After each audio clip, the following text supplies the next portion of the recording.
한번 따라합시다. 생각마다 주님 사모하고, 말마다 주님 증거하고, 걸음마다 주님과 동행하자. 여러분들이 기도해 주시고 또 물품으로, 물질로 이렇게 헌신해 주셔서 필리핀에 2교회를 세웠는데 잘 은혜 가운데 잘 마쳤어요. 또 우리 장로님들이 몇 분이 또 금일봉을 보내주셔가지고 얼마나 풍성하게 선교 여행 간 것 중에 제일 푸짐하게 풍성하게 지냈던 것 같습니다. 모든 분들께 감사를 드리고 특별히 2교회 헌당을 했는데요. 미라클 주한중앙교회라고 한 교회와 또 탄자 주한중앙교회라고 2교회를 했어요. 이 미라클 주한중앙교회는 우리 안수 집사님이 헌신해서 지어졌고요. 또 하나는 이 탄자 주한중앙교회는 우리 교회에서 오래전부터 했고 저희 어머니 천국 가시면서 남겨놓은 곳을 가지고 성전을 지었어요. 그 탄자 주한중앙교회는 그 지역에서 제일 큰 교회가 됐어요. 그래서 4교회를 더 세웠고요. 가장 큰 교회로 성장했습니다. 우리가 헌신할 때 하나님의 역사가 일어날 줄 믿습니다. 근데 이 미라클 주한중앙교회 목사님이 참 마음에 드는데, 이만도 목사님이란 분인데 이분이 사모님과 사별을 하고 성전을 짓기 위해서 17년 동안 하나님 앞에 기도했어요. 17년 동안 기도하면서 그 교회가 모아놓은 성전 건축을 위해 모아놓은 게 1,000만 원밖에 없어요. 17년 동안 하나님 앞에 기도해서 빈민촌에 17년 만에 하나님이 응답하시고 우리 교회를 통해서, 우리 안수 집사님을 통해서 교회가 세워지고 헌당하게 됐고, 아멘 한 사람은 복을 받을 거예요. 아멘이 그렇게 힘드십니까? 할렐루야. 그래서 하나님께 큰 영광을 돌렸는데 가슴이 뭉클했던 것은 참 정성껏 준비해서 대접도 하고 하는데, 물론 뭐 돈은 우리가 보내줬지만 그 목사님이 17년 동안 하나님께 기도해서 응답받았다는 거예요. 기도는 절대로 헛되지 않는다는 겁니다. 함께한 여러분 모두에게 축복이 있기를 축원합니다. 오늘 이제 4번째 마지막 이제 광야에서 약속의 땅, 축복의 땅 가나안으로 말씀을 마무리 지려고 합니다. 여러분, 오늘 본문의 말씀이 기록되어 있는 이 신명기는 이 모세의 유언장과 같은 말씀입니다. 이 모세가 임종을 앞에 두고 죽음을 앞에 두고 이스라엘 백성들에게 한 말입니다. 성경은 모세의 마지막을 이렇게 표현합니다. 신명기 34장 1절로 7절 말씀을 다 같이 한번 합독하도록 하겠습니다.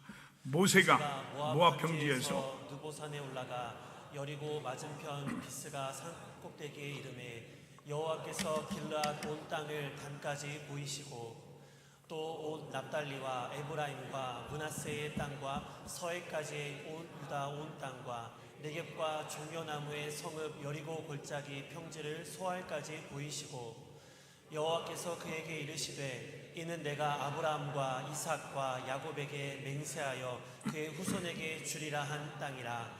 내가 내 눈으로 보게 하였거니와 너는 그리로 건너가지 못하리라 하시매, 이에 여호와의 종 모세가 여호와의 말씀대로 모압 땅에서 죽어 벳부올 맞은편 모압 땅에 있는 골짜기에 장사되었고 오늘까지 그의 묻힌 곳을 아는 자가 없느니라. 모세가 죽을 때 나이가 120세였으나 그의 눈이 흐리지 아니하였고 기력이 쇠하지 아니하였더라. 여러분, 그 모세는 지금 병들어 죽는 것이 결코 아닙니다. 기운이 세해서 체력이 딸려서 죽는 것도 아닙니다. 얼마든지 더 살 수 있는 건강한 몸, 건강한 육체를 가지고 있었습니다. 그럼에도 불구하고 하나님께서 모세를 지금 데려가십니다. 하나님께서 모세에게 축복의 땅을 두 눈으로 볼 수 있도록 허락하셨지만 가나안 땅에 들어가는 것은 허락하지 않으셨습니다. 그 이유가 민수기 20장에 기록되어 있습니다. 이스라엘 백성들이 가데스라는 곳에 이르렀을 때 이스라엘 백성들은 그곳에서 물을 찾지 못했습니다. 또다시 그들은 지도자 모세를 향해서 원망하고 불평하면서 모세에게 대들기 시작했습니다. 그러자 모세는 하나님께 엎드렸고, 그때 하나님께서 모세와 아론에게 말씀하셨습니다. 민수기 20장 8절에 보니까 지팡이를 가지고 내 형 아론과 함께 회중을 모으고 그들의 목전에서 너희는 반석에게 명령해서 물을 내라고 했습니다. 그런데요, 이 모세는 이스라엘 백성들의 고질적인 이 불신앙과 불순종 때문에 대단히 감정이 격해져 있었습니다. 그 격한 감정을 이기지 못하고 이스라엘 백성들을 향해서 소리를 질렀습니다. 반역한 너희여 들으라. 우리가 너희를 위하여 이 반석에서 물을 내랴. 분명히 하나님께서 반석을 향해서 물을 내라고 하셨는데, 모세는 자기가 잡고 있는 자기 지팡이를 들어서 반석을 2번이나 내리쳤습니다. 물론 하나님께서는 반석에서 생수가 터져나오게 했습니다. 그러나 범죄한 이스라엘 백성을 다루는 그 순간에 모세가 하나님 영광을 가리고 드러내지 못하고 하나님 말씀대로 행하지 않으므로 하나님께서는 모세와 아론을 가나안 땅에 들어가지 못하도록 했습니다. 그렇게 꿈꾸고 바라봤던 가나안 땅, 그 가나안 땅 입성을 코앞에 두고 지금 이스라엘 백성들은 가나안 땅에 들어가기 전에 하나님께서 자기들의 위대한 영도자 모세를 불러가기 전에 유언처럼 말하게 하셨습니다.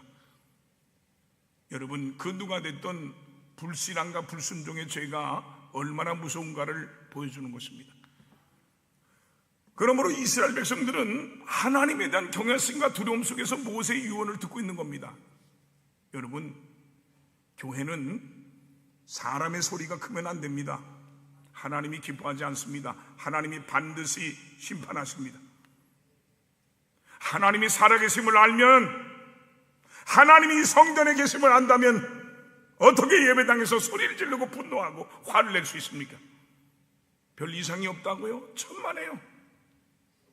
하나님의 거룩성을 무너뜨리면 안 됩니다. 하나님이 손대면 무섭습니다. 교회는 찬송소리, 기도소리, 목사님의 설교소리만 나야지, 장로가 소리 지르고 안수입사가 소리 지르고 권사가 소리 지르고 부서장이 소리 지르면 그 교회, 그 인생에 망조가 붙는 겁니다. 이런 분위기 속에서 모세는 입을 열어서 이스라엘 백성들에게 나는 이제 하나님의 부르심을 받아서 하나님께로 간다. 왜 내가 그렇게 고대하고 사모했던 이 축복의 땅 가나안 땅에 못 들어가는지 너희는 잘 알 것이다. 너희는 이제부터 하나님 말씀에 더 이상 불순종하지 말고 거역하지도 말고 축복의 땅 가나안에 들어가서 하나님 말씀에 순종하면서 행복하게 살아라 라고 유언을 합니다. 이스라엘 백성들이 축복의 땅 가나안에 들어가서 살아가야 될 삶의 지표를 모세는 유언해 주고 있습니다. 이것이 바로 신명기의 배경입니다. 오늘 우리는 이러한 배경을 바탕으로 해서 본문 말씀을 중심으로 중요한 3가지 교훈을 생각해 보고자 합니다. 지도자 모세는 이스라엘 백성들에게 너희들의 과거를 뒤돌아보고 하나님이 역사하시고 도우신 것을 기억하라는 것입니다. 오늘 본문 2절로 7절 말씀을 다시 한번 합독합니다. 너희의 자녀는 알지도 못하고 보지도 못하였으나 너희가 오늘날 기억할 것은 너희의 하나님 여호와의 교훈과 그의 위엄과 그의 강한 손과 펴신 팔과 애굽에서 그 왕 바로와 그 전국에 행하신 이적과 기사와 또 여호와께서 애굽 군대와 그 말과 그 병거에 행하신 일 곧 그들이 너희를 뒤쫓을 때에 홍해물로 그들을 덮어 멸하사 오늘까지 이른 것과 또 너희가 이곳에 이르기까지 광야에서 너희에게 행하신 일과 르우벤 자손 엘리압의 아들 다단과 아비람에게 하신 일 곧 땅이 입을 벌려서 그들과 그들의 가족과 그들의 장막과 그들을 따르는 온 이스라엘의 한가운데에서 모든 것을 삼키게 하신 일이라. 너희가 여호와께서 행하신 이 모든 큰 일을 너희의 눈으로 보았느니라. 여러분, 우리가 일생을 살아가다 보면 좋은 때도 만나고 나쁜 때도 당합니다. 성공할 때도 있고 실패할 때도 있습니다. 순탄할 때도 있고 환난의 때도 있습니다. 내 소원대로 형통할 때라고 좋은 것도 아니고요, 또 환난의 때라 그래서 꼭 해로운 것도 아닙니다. 모든 것을 하나님의 은혜로 알게 되면, 하나님의 은혜임을 알게 되면 그때가 은혜가 되고 복이 되는 것입니다. 우리가 지나온 날을 회상해 보면 좋았던 때라고 기억되는 때가 있고요, 어려운 때라고 기억되는 때가 있습니다. 너무 좋았던 때만 기억하면 삶이 허무해집니다. 현재를 바라보면 실망하기 쉽습니다. 그러나 사람이 과거의 어려운 때를 생각하게 되면 겸손해지고 낮아지고 감사가 솟아오르고 자족하면서 살아갈 수가 있게 됩니다. 그래서 유명한 스폴전 목사님은 기억은 감사의 창고다라고 했고, 에드먼드 버크는 뒤를 돌아보지 않는 사람은 앞도 분명히 보지 못한다라고 했습니다. 여러분, 우리가 인생을 살면서 기억할 것들이 많이 있습니다. 또 기억해서는 안 될 일도 있습니다. 아침에 차 타고 가면서 우리 집사람하고 얘기하다가 우리 집사람이, 목사님, 우리는 나쁜 건 아예 생각하지 맙시다. 그러나 우리 믿음의 사람은 무엇보다도 하나님의 은혜를 기억할 수 있어야 됩니다. 하나님의 은혜를 기억하고 감사함으로 믿음으로 나아가야 합니다. 성 어거스틴은 하나님의 은혜를 잊는 순간, 하나님의 은혜를 잊는 순간 우리의 신앙은 방황하기 시작한다라고 했습니다. 오늘 본문 8절에는 그러므로라는 말로 시작하고 있습니다. 하나님은 모세가 너희에게 지금까지 들려준 말씀을 토대로 해서 앞으로 축복의 땅 가나안 땅에 들어가게 되면 이렇게 살아야 된다라고 어떻게 살 것인가를 분명하게 말씀해 주고 있습니다. 오늘 본문 2절에 보니까 너희 자녀는 알지도 못하고 보지도 못하였으나 너희가 오늘날 기억할 것은 반드시 기억하라는 것입니다. 과거를 잊지 말고 어떻게 살아왔는지 너희의 삶을 기억해야 한다는 것입니다. 너희가 어떻게 해서 오늘까지 오게 됐는지 한번 기억해 보라는 겁니다. 하나님이 어떻게 하셨습니까? 이스라엘 백성들이 애굽에서 노예 생활로 학대받고 고난받을 때 하나님은 이스라엘 백성들을 해방시키기 위해서 모세를 통해서 애굽에 10가지 재앙을 내리셨습니다. 그 10가지 재앙 중에 마지막 재앙으로 애굽의 장자들을 치셨습니다. 바로왕의 맏아들로부터 평백성에 이르기까지 맏아들을 치셨습니다. 심지어 애굽 사람들이 키우는 육축의 첫 태생까지 남김없이 다 쳤습니다. 그러나 이스라엘 백성들은 다 살아남았습니다. 한 사람도 죽지 않았습니다. 하나님의 진노가 애굽 나라 위로 지나갈 때 하나님 말씀에 순종해서 자기 집 문설주의 어린 양을 잡아서 그 피를 바른 가정은 하나님의 진노가 그냥 지나갔습니다. 그래서 그때 일을 기억하고 지키는 절기가 유월절입니다. 이 유월절이라는 뜻은 지나갔다, 넘어갔다는 뜻입니다. 죄값으로 하나님의 징계를 받게 될 때 이스라엘 백성들이 살고 있는 집은 이미 죄값으로 인한 죽음이 있었기에 하나님의 심판이 그냥 지나가는 겁니다. 만약 이스라엘 백성들이 살고 있던 집 문설주에 이 어린 양의 피가 묻어있지 않았다면 이스라엘 백성들도 똑같이 죽임을 당했을 겁니다. 그 사실을 잊지 말고 기억하라는 겁니다. 죽어야 될 너희들이지만 너희를 대신해서 어린 양이 죽임을 당하심으로 우리가 살아났다는 이 사실을 잊지 말라는 것입니다. 또한 이스라엘 백성들이 가데스바네라는 곳에 이르렀을 때 모세는 각 지파에서 한 명씩 모두 12명의 정탐꾼을 뽑아서 가나안 땅을 40일 동안 정탐하고 돌아와서 모세와 이스라엘 백성들 앞에서 보고를 합니다. 그런데 여호수아 갈렙을 제외한 나머지 10명은 모두가 다 부정적인 보고를 하고요, 절망적인 보고를 합니다. 그 땅에 사는 사람들은 거인들입니다. 그들에 비하면 우린 메뚜기와 같습니다. 우린 그들의 먹잇거리입니다. 그들의 성은 견고합니다. 그러니 우리의 힘으로 결코 점령할 수 없습니다. 할 수 없습니다. 그 말을 듣고 이스라엘 백성들은 밤새도록 통곡하며 원망했습니다. 가나안에 들어가지 않겠다고 소리를 지릅니다. 가나안 땅만 바라보고 하는데 소리 지릅니다.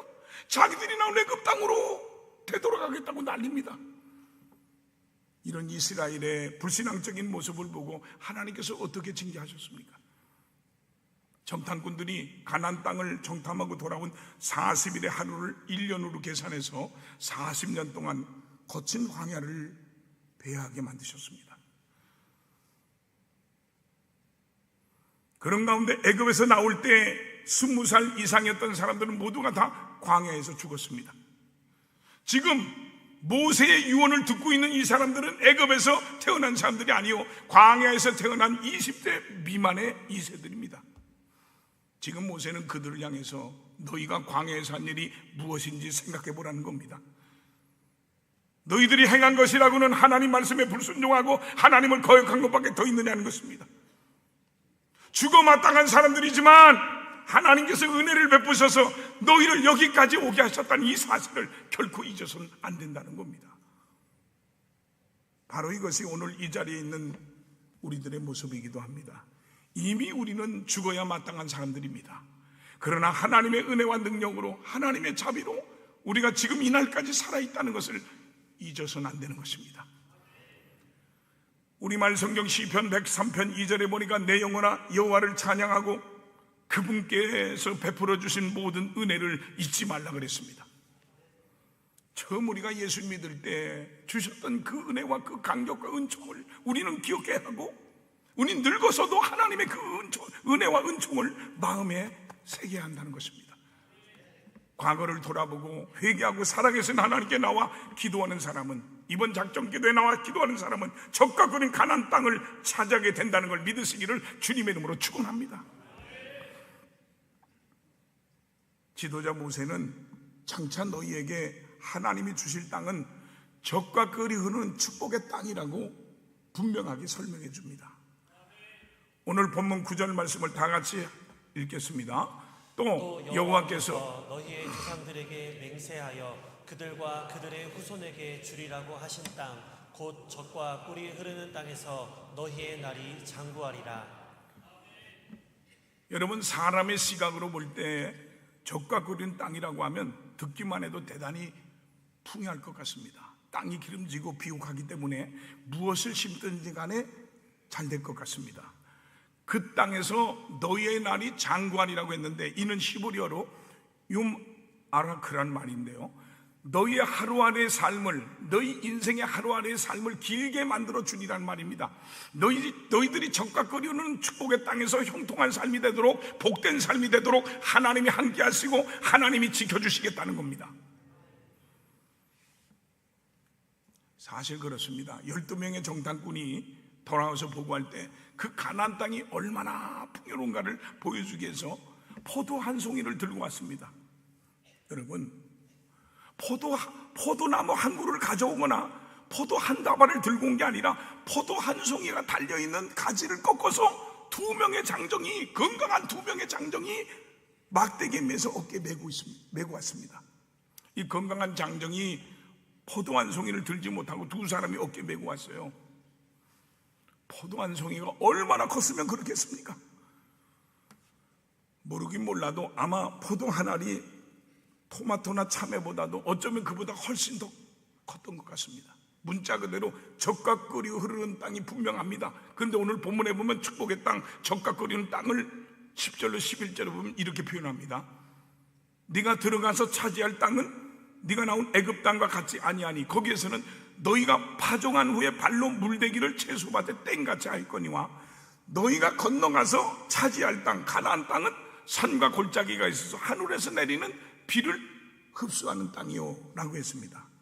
자, 이제 이스라엘 백성들이 살 가나안 땅은 지금까지 살아온 애굽 땅과 같지 않다는 겁니다. 우리가 잘 알듯이 애굽 땅에는 큰 강이 있는데 그 강이 나일강입니다.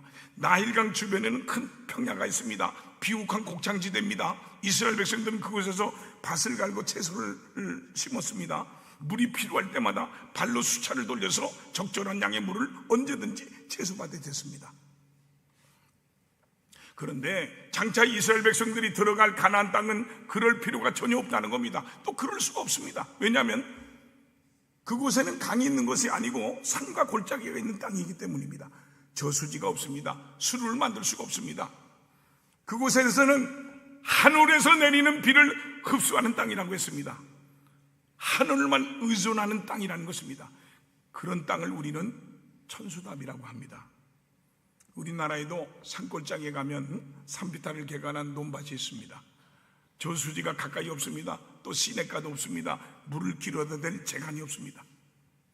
그래서 만일 하늘에서 적절한 양의 비가 내리지 않으면 어떻게 됩니까? 그의 농사는 완전히 망치고 마는 겁니다. 지금 하나님께서 이스라엘 백성들에게 말씀하는 게 뭡니까? 너희가 앞으로 들어가서 살게 될 축복의 땅, 젖과 끓는 땅은 하늘에서 비가 내리지 아니하면 전혀 농사를 지을 수 없는 그런 땅이라는 겁니다. 여러분, 사람의 시각으로 보면 얼마나 불안전하고 불안한 땅입니까? 차라리 몸은 좀 고달프고 힘들더라도, 이 육체는 좀 고달프고 힘들지라도 필요할 때마다 물을 길어서 대는 것이 훨씬 더 마음이 편할 겁니다. 그러나 여러분, 믿음의 시각으로, 하나님의 시각으로 보면 만일 곡식을 심어놓고 나서 가장 적절한 때, 가장 적절한 양의 비를 하나님께서 내려주신다면 그것보다 더 분명하고 확실하고 안전한 땅이 어디 있겠습니까? 가나안 땅이 바로 그런 땅이라는 겁니다. 다시 말해서 이 축복의 땅이라고 하는 것은 인간의 힘과 인간의 노력으로 결과를 만들어내는 땅이 아니라는 것입니다. 에스겔 34장 26절에 내가 그들에게 복을 내리고 내 산 사방에 복을 내리며 때를 따라 소낙비를 내리되 복된 소낙비를 내리리라 그랬습니다. 때를 따라 소낙비를 내리되 복된 소낙비를 내리리라. 여러분, 하나님이 우리의 심령에, 우리의 마음에도, 우리의 생업과 인생 속에도 은혜의 담비를 부어주셔서 그때그때마다 축복의 담비를 내려주셔야 형통한 삶을 산다는 겁니다. 한마디로 성도는 하나님이 도와주셔야 산다는 겁니다. 메말라 죽어가는 초목에도 담비가 그 위에 내리면 파릇파릇하게 살아나는 것처럼 우리의 영혼도, 우리의 인생도 하나님이 은혜의 담비를 내려주시면 살아날 줄 믿습니다. 그래서 오늘 본문 마지막 12절에서 내 하나님 여호와께서 돌봐주시는 땅이라 연초부터 연말까지 내 하나님 여호와의 눈이 항상 그 위에 있느니라 그랬습니다. 가나안 땅이 젖과 꿀이 흐르는 축복의 땅이 될 수 있는 비결이 바로 여기 있습니다. 하나님이 돌봐주시는 땅, 개역 성경에 보니까 하나님이 권고하신 땅이라고 했습니다. 여기 돌봐주시는 땅이란 원어에 보면 다라스라는 말인데요, 자주 가다, 구하다, 찾다, 노력하다, 시도하다는 의미가 있습니다. 그러니까 하나님께 자주자주 가서, 성전에 자주자주 가서 구하고 찾고 노력하고 시도하는 사람을 하나님이 책임지고 돌봐주신다는 겁니다. 또 여기 권고한다는 것은 히브리어에 보니까 예차라는 말인데요, 하나님이 돌봐주신다, 하나님이 울타리가 돼주신다는 말입니다.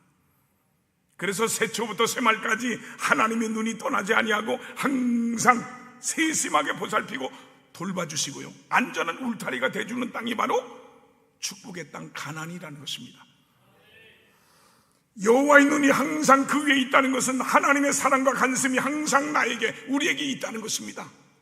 항상 그 위에 있다는 것은 알파와 오메가 되신 하나님이 영원 전부터 영원까지 나를 지켜주시고 우리를 지켜주신다는 말씀입니다. 하나님의 눈은 우리를 떠나지 아니하십니다. 새초부터 새말까지 1년 365일 지키시고 보호하시고 인도하시고 동행해 주신다는 겁니다. 참으로 귀중한 은혜입니다. 이 은혜를 다 받고 돌아가시기를 주님의 이름으로 축원합니다. 철저하게 모든 삶의 결과가 하나님 한 분에게만 달려있는 바로 그 땅이 축복의 땅이요, 젖과 끓이는 땅이라는 것입니다. 물된 동산 같은 축복의 땅이라는 것입니다. 그래서 하나님은 오늘 본문 13절로 17절에서 이렇게 말합니다. 다 같이, 내가 오늘 너희에게 명하는 내 명령을 너희가 만일 청종하고 너희의 하나님 여호와를 사랑하여 마음을 다하고 뜻을 다하여 섬기면 여호와께서 너희의 땅에 이른비 늦은비를 적당한 때에 내리시리니 너희가 곡식과 포도주와 기름을 얻을 것이요 또 가축을 위하여 들에 풀이 나게 하시리니 내가 먹고 배부를 것이라. 너희는 스스로 삼가라. 두렵건대 마음에 미혹하여 돌이켜 다른 신들을 섬기며 그것에게 절함으로 여호와께서 너희에게 진노하사 하늘을 닫아 비를 내리지 아니하여 땅이 소산을 내지 않게 하심으로 너희가 여호와께서 주신 아름다운 땅에서 속히 멸망할까 하노라. 사랑하는 성도 여러분, 축복의 땅은 온도계와 같습니다. 날씨가 따뜻하면 수은조가 올라가고 날씨가 추우면 수은조가 내려갑니다. 다시 말하면 순종하느냐 순종하지 않느냐에 따라서 이 삶의 질이 완전히 달라지는 땅이 축복의 땅, 가나안 땅이라는 것입니다. 축복의 땅은 그 속에서 살아가는 하나님의 백성들이 하나님 말씀에 순종해서 하나님 뜻대로, 하나님 말씀대로 살아가기만 하면 하나님께서 가장 적당한 때 이른 비와 늦은 비를 적당하게 내려주신다는 것입니다. 그러나 하나님의 백성들이 하나님 말씀에 순종하지 아니하고 자기 힘으로 자기 지혜로 자기 방식으로 살아갈 때는 문을 닫아버리시는 것입니다. 은혜의 담비, 축복의 담비를 내려주지 않는다는 것입니다. 이스라엘에는 가을부터 봄까지는 우기입니다. 그런데 이 이른 비라고 하는 것은 10월부터 11월에 내리는 비입니다. 늦은 비라는 것은 3, 4월에 내리는 비입니다. 이른 비는 여름 동안 하얗게 가물었던 땅을 촉촉하게 적셔줘서 그 땅을 개간할 수 있게 만들어주고 거기에 씨를 뿌릴 수 있게 만들어줍니다. 또 늦은 비는 봄비라고 하는데요, 이 봄비는 마지막 추수하기 전에 곡물들이 열매를 맺게 힘을 주는 비입니다. 하나님께서 이렇게 이른 비와 늦은 비를 적당한 때 내려주셔서 땅을 비옥하게 하셔서 좋은 열매를 먹게 하시겠다는 겁니다. 이 축복을 받을 수 있기를 주님의 이름으로 축원합니다. 여러분, 가나안 땅에서는 비가 많이 오면 올수록 더 좋습니다. 달이 안 납니다. 땅이 모든 비를 다 흡수해서 때를 따라 솟아오르는 샘물이 돼서 공급하기 때문입니다. 그러나 세상에서는 비가 많으면 탈이 납니다. 돈이 많아도 탈이 나고요, 지식이 많아도 탈이 나고요, 권력이 많아도 탈이 납니다.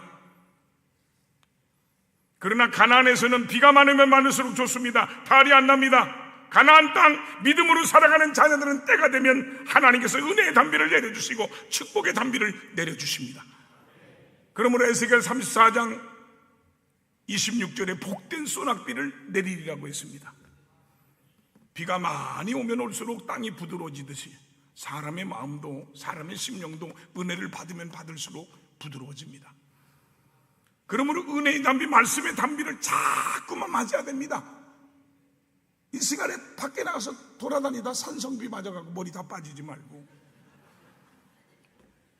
은혜의 담비, 말씀의 장기를 자꾸 맞아야 됩니다. 이 담비를 안 맞으면 나도 모르게 내 영혼이, 내 심령이 딱딱해집니다. 굳어집니다. 그러므로 항상 위를 바라봐야 됩니다. 풍요로운 땅, 축복의 땅, 가나안 땅을 약속하셨지만 풍성하게 준비된 이 하나님의 은혜와 축복을 누린 사람이 누굽니까?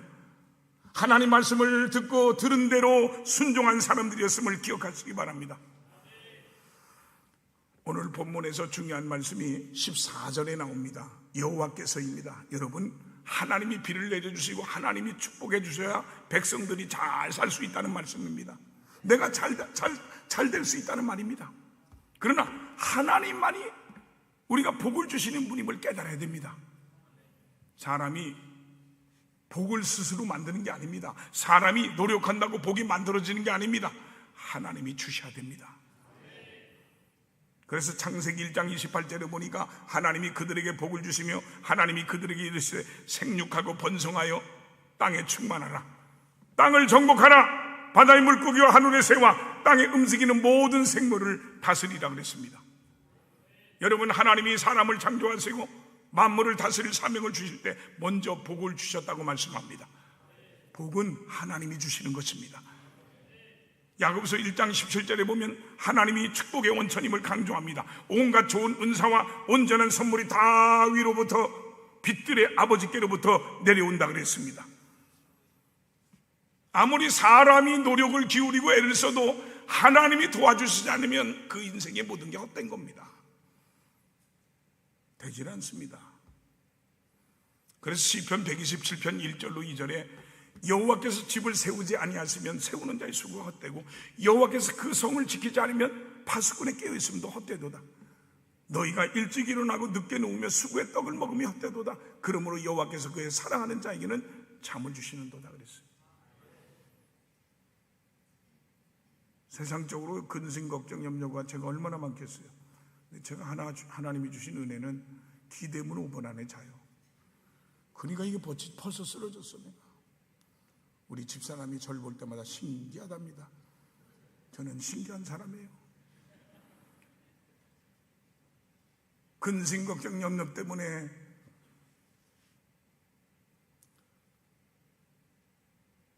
약을 먹어야 잠자는 사람이 얼마나 많습니까? 하나님의 은혜가 함께하길 바랍니다.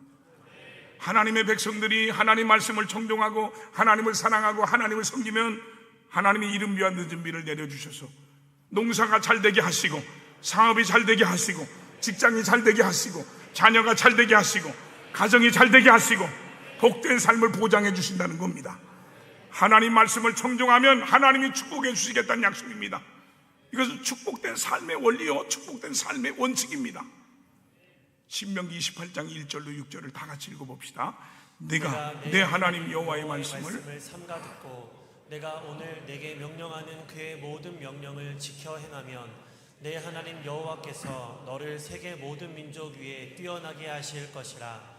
내가 내 하나님 여호와의 말씀을 청종하면 이 모든 복이 내게 임하며 내게 이르리니 성읍에서도 복을 받고 들에서도 복을 받을 것이며 내 몸의 자녀와 내 토지의 소산과 내 짐승의 새끼와 소와 양의 새끼가 복을 받을 것이며 내 광주리와 떡 반죽 그릇이 복을 받을 것이며 내가 들어와도 복을 받고 나가도 복을 받을 것이니라. 우리가 그 순종한다는 이 헬라어 단어를 잘 분석해 보면 말씀을 청종하는 것이 어떤 것인지 좀 더 구체적으로 이해할 수가 있습니다. 순종한다는 말은 원어에 보면 휘파코인데요, 이 단어는 뭐뭐 아래서라는 뜻의 휘포와 듣다라는 뜻의 이 아코의 합성어입니다. 그러니까 말씀에 순종하는 것은 말씀 아래서 겸손히 낮아져서 듣는 것을 의미하는 겁니다. 우리가 말은 순종한다고 하지만 자주 말씀 위에 있는 경우가 허다합니다. 자기 생각이 앞섭니다. 자기 판단이 앞섭니다. 자기 이성이 앞섭니다. 하나님 말씀을 듣기만 하고 지나가면 안 됩니다. 하나님 말씀이면 이것저것 따지지 말고 무조건 지켜야 됩니다. 팥으로 메주를 쓴다고 해도 믿고 따라가야 됩니다. 그게 순종하는 겁니다. 여러분, 진정으로 인생에 성공하고 싶습니까? 진정으로 잘 되고 싶습니까? 그렇다면 하나님의 도우심을 바라고 하나님을 의지하는 신앙으로 살아가시기 바랍니다. 순종하며 사시기 바랍니다. 아무리 좋은 믿음 같아도 순종하지 않으면 결국 무너지는 거예요. 요한계시록 3장 7절로 8절에 거룩하고 진실하사 다윗의 열쇠를 가지시니 곧 열면 닫을 사람이 없고 닫으면 열 사람이 없는 그가 이르되 볼지어다 내가 내 앞에 열린 문을 두었을 때 내 앞에 은혜의 문 축복의 문을 두었을 때 능히 닫을 사람이 없으리라 그랬습니다. 이스라엘의 아합 왕 때 이스라엘 백성들이 하나님 말씀에 불순종하고 우상을 섬김으로 그들은 하나님 마음을 아프게 했습니다. 하나님은 하늘의 문을 닫아버리셨습니다. 3년 6개월 동안 흉년이 들었습니다. 기근이 왔습니다. 환란이 왔습니다. 그때 다시 엘리야가 기도할 때 하나님께서 하늘의 문을 여시고 은혜의 담비 축복의 담비를 내려주셨습니다. 여러분, 축복의 땅에 비가 내리지 않는 것은 기상 조건 때문이 아니라는 것입니다. 하나님께서 그렇게 만드셨다는 말씀입니다. 내 인생에 환난과 고난이 왔다면 뒤돌아보시기 바랍니다. 불순종한 것은 없는지, 이처럼 시시때대로 하나님께서 주관하시고 다스리시고 책임지시고 섭리하는 손길을 우리의 삶 속에서 체험하면서 살아가는 삶이 축복된 삶이요 적각거리는 삶이라는 것입니다. 그러므로 우리가 무엇을 하든지 우리의 힘, 우리의 의지를 앞세우지 말고 전적으로 하나님을 의지합시다. 그래서 적각거리는 풍성한 삶이 여러분 모두에게 있기를 주님의 이름으로 축원합니다. 여러분, 사람의 힘으로 사람의 노력으로 무엇을 하겠습니까? 전능하신 하나님께서 보살펴 주시고 도와주셔야 됩니다. 하나님께서 책임져 주셔야 됩니다. 내 인생, 내 자녀, 내 모든 걸 책임져 주셔야 됩니다. 이제 우리는 하나님보다도 앞선 삶을 살지 말고 전적으로 우리의 삶을 하나님께 맡기면서 하나님께서 인도하시는 대로 따라갈 수 있기를 주님의 이름으로 축원합니다. 오늘 본문 말씀을 통해서 우리가 깨달아야 될 중요한 교훈이 뭡니까? 모세는 이스라엘 백성들에게 너희가 지금까지 어떻게 해서 여기까지 오게 됐는지를 한번 생각해보고 뒤돌아보라는 겁니다. 네가 지금 여기까지 오게 된 거, 네가 잘 살고 못 살든지 어떤 환경이든지 여기까지 오게 된 것을 한번 생각해보고 뒤돌아보라는 거예요. 현대어 성경 이사야 46장 9절에 너희는 내가 예전에 애굽에서 해방시키고 광야에서도 온갖 기적으로 먹여 살리고 마침내 가나안 땅을 차지하게 한 일들을 기억해 보아라. 나밖에는 다른 신이 없고 나와 같은 신은 하나도 없다는 것을 똑똑히 알아라. 사랑하는 성도 여러분, 우리가 어떻게 해서 여기까지 오게 됐는지 한번 생각해 보시기 바랍니다. 우리가 어떻게 해서 하나님의 백성이 됐는지 한번 생각해 보시기 바랍니다. 하나님 편에서 볼 때 그것은 값없이 그냥 이루어진 것이 결코 아닙니다. 하나님은 엄청난 대가를 지불하시고 나와 여러분을 하나님의 자녀로 삼아줬다는 사실을 잊지 말아야 됩니다. 내가 죽어야 될 그 자리에 하나님의 아들 독생자 예수 그리스도께서 대신 죽임을 당하셨습니다. 십자가를 지시고 나를 대신해서 예수 그리스도께서 죄악의 형벌을 받으셨습니다. 그 옛날 하나님의 심판이 애굽을 지나가실 때 문설주의 어린 양의 피를 바른 집마다 그 피를 보시고 하나님의 심판이 그냥 지나간 것처럼 나와 여러분의 얼굴에 묻어있는, 이 몸에 묻어있는 어린 양 대신 예수 그리스도의 보혈의 피를 보시고 하나님의 심판이 그냥 지나가는 것입니다. 그렇게 해서 우리에게 새로운 삶을 허락해 주신 것입니다. 그렇게 해서 우리들에게 살아갈 축복의 땅을 주신 것입니다. 하나님은 우리들이 이제부터 철저하게 하나님만 의지하고 하나님만 바라보고 하나님만 붙들고 살아가라는 말씀입니다. 그러나 어쩌면 여러분의 삶의 환경이 세상 사람들의 시각으로 본다면 불안하고 불안정해 보일지도 모릅니다.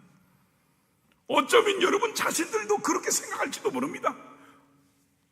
어떻게 하든지 예수를 잘 믿어보려고 애썼는데 왜 이렇게 가시가 많은지, 왜 이렇게 고통과 고난이 많은지, 이만큼 믿고 살았으면 무엇인가 이제는 안정된 삶을 누려야 되는데 왜 나의 삶은 이렇게 계속해서 고달프기만 하고 자식들은 저렇게 삐뚤어져 나가고 있는지 잘 되는 일이 하나도 없다는 것 같습니다. 그러나 여러분, 세상 사람의 시각으로 바라보지 말고 다시 한번 믿음의 시각으로, 하나님의 시각으로 바라봐야 합니다.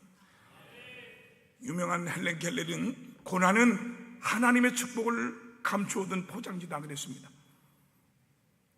여러분을 고통스럽게 하는 그것으로 인해서 하나님 앞에 더 가까이 나가게 됐습니까?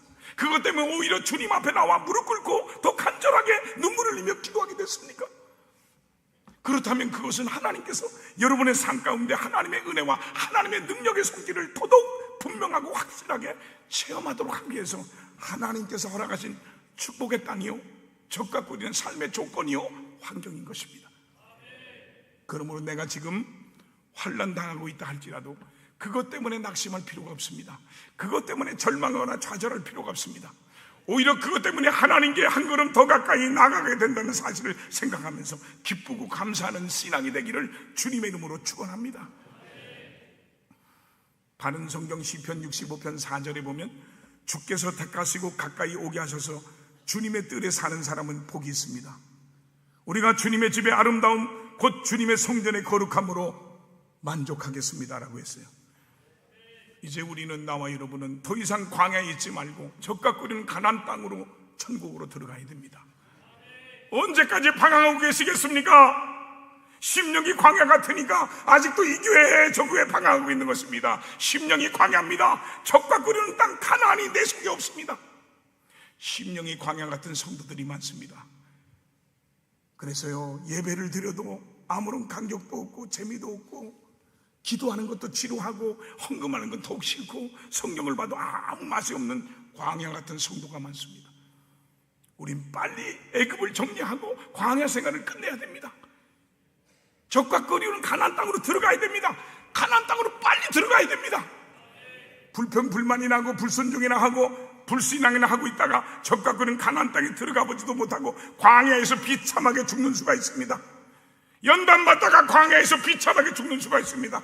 고생만 지긋지긋하게 하다가 광야에서 죽는 수가 있습니다.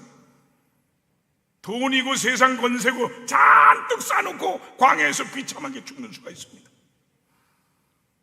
예수를 믿으면서도 적과 끓이는 가난을 누리지 못하고 인생을 끝낼 수도 있습니다.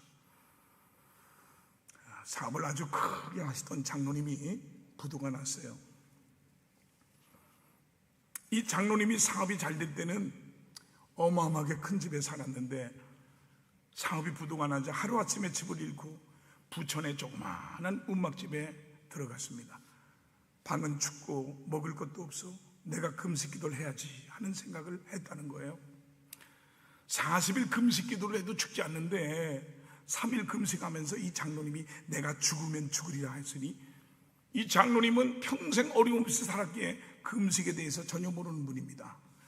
그 장로님 말씀에 자기가 3일 동안 금식하면서 깨닫고 느낀 것은, 사람이 떡으로만 사는 것이 아니라 하나님 입에서 나오는 말씀으로 사는구나 라는 것을 깨달았다는 거예요.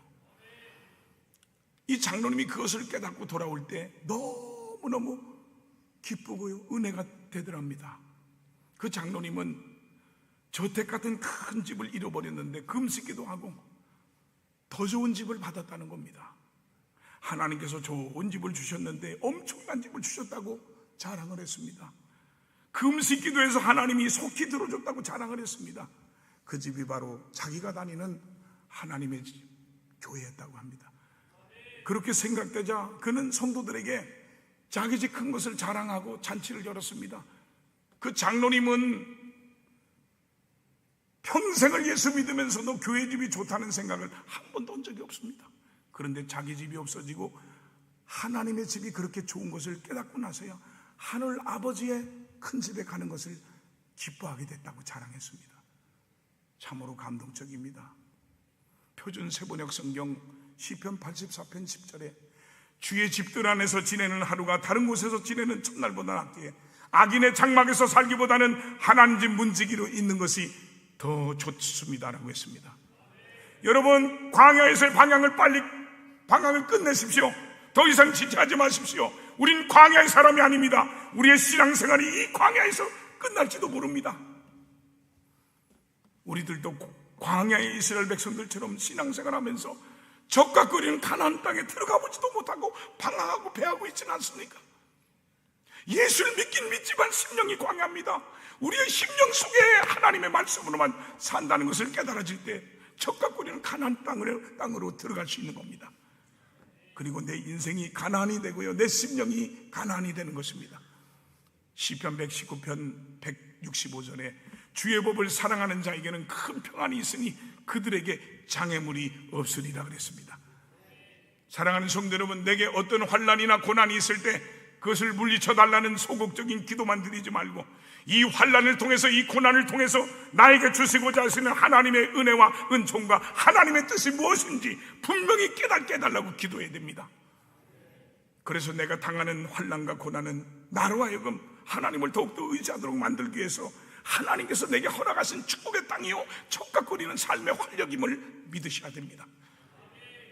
그러므로 하나님께 더욱더 감사하며 환난과 고난 중에도 하나님이 주시는 천국의 기쁨을 잃지 말고 저 천국 가나안을 바라보고 하나님만 의지하고 믿음으로 기도하며 나가면 하나님께서 반드시 여러분을 천국 가나안으로 인도하시고 여러분의 인생을 적각거리우는 축복의 땅 같은 인생이 되게 해주실 줄 믿으시기를 주님의 이름으로 축원합니다.